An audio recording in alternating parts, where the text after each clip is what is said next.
বাংলাদেশ ইন্ডিয়ার ডলার খান দিয়ে দেবে। বাংলা ভাষায় যেটাকে বলে ফুলচাচা দিয়ে দিতে পারি যেন বুঝছেন। শেখ হাসিনা নানি সে কিন্তু মগ দেশে এখন নাই, তার মানে ফিক্সিং এর দেখাও নাই।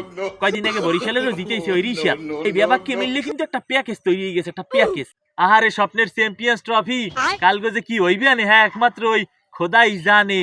ক্যাপ্টেন দেশের লর্ড শান্তরে কোন এই কেয়ার মেজাজটা হয়, কেয়ার গাইস হয়, হ্যাঁ যে ওই হুডুরিয়া শান্ত ক্যাপ্টেন্সি করিয়া বলে মগো ইন্ডিয়ার লোক জিতেইবে কন কিডা সহ্য করবে।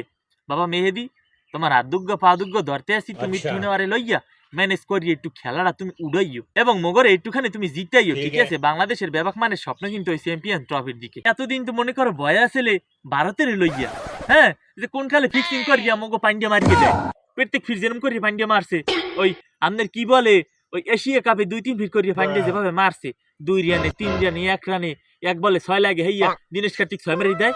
এখন কিন্তু আর হেগুলো হইবে না, কারণ কি যার মাধ্যমে এইসব কার্যক্রম ঘটতে সে কিন্তু বিসিবিতে নাই, এবং এগুলা যে সাপোর্ট করতে মগো শেখ হাসিনা নানি সে কিন্তু মগো দেশে এখন নাই, মগো দেশ চালায় না, সে যাইয়ে উঠে রয়েছে ভারতে, হ্যাঁ মোদি কাকার কাছে। মূলত আগে যতবার এরকম কাহিনী ঘটছে তা কিন্তু ওই তাহারে সন্তুষ্ট করার জন্য, ঠিক আছে? সে কিন্তু এখন তাহার কাছে আছে।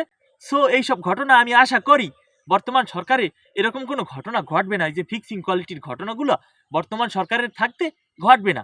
যাই হোক, বলতে গেলে মগজে বোলিং লাইন মনে করেন স্পিড স্টার নাহিদ রানা, তাসকিন আহমেদ, হেয়ার পর কি কয় কাটার মাস্টার মুস্তাফিজুর রহমান, ঠিক আছে? এই হইছে পেস বলের লাইন। হেয়ার পর ওকুলে আছে যাই মেহেদি মিরাজ ওয়াফি স্পিন, হ্যাঁ হেয়ার পর আবার ব্যাটিংও আছে। আর আরেকজন কেডা রিশাদ হোসেন লেগ স্পিনার, এবং অসাধারণ সেই ব্যাটিং মনে আছে শ্রীলঙ্কার লাগে ব্যাটিং, ইন্ডিয়ার লাগে ব্যাটিং। কয়দিন আগে বরিশালেরও জিতেছে ওই রিশাদ। এই বলায় এই ব্যাপারকে মিললে কিন্তু একটা প্যাকেজ তৈরি হয়ে গেছে, একটা প্যাকেজ। এখন সবকিছু মিলেই আশা কিন্তু করা যায় যে বাংলাদেশ ইন্ডিয়ার ডলার দিয়ে দেবে। মোর যেটা মনে হইতেছে আর কি, যেহেতু ওই শেখ হাসিনা নানি বাংলাদেশে বর্তমানে নাই, তার মানে ফিক্সিং এর দেখাও নাই। মোরা জিতবো এটা কিন্তু মোর মেধায় কইতে আছে যে মোরা জিতবো, মোর মেধায় বলতে আছে 100% না হইলেও 90% মোরা কিন্তু জিতবো। এটা মুই এখন বললে দিতে আছি, আমরা মিলেই নিয়ে।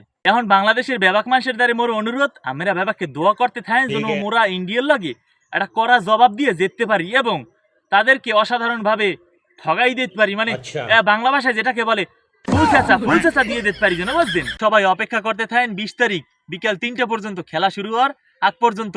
আর আমি কইতেছি মিয়া, আমরা তো লোক সুবিধার না, এই যে বিনোদন দিয়ে ভিডিওগুলো বানাই, লাইক করেন না, কমেন্ট করেন না, শেয়ারও করেন না। কোনোদিন বলি নাই ভিডিওর মধ্যে, আজকে বললাম লাইক কমেন্ট শেয়ার করে দিয়েন।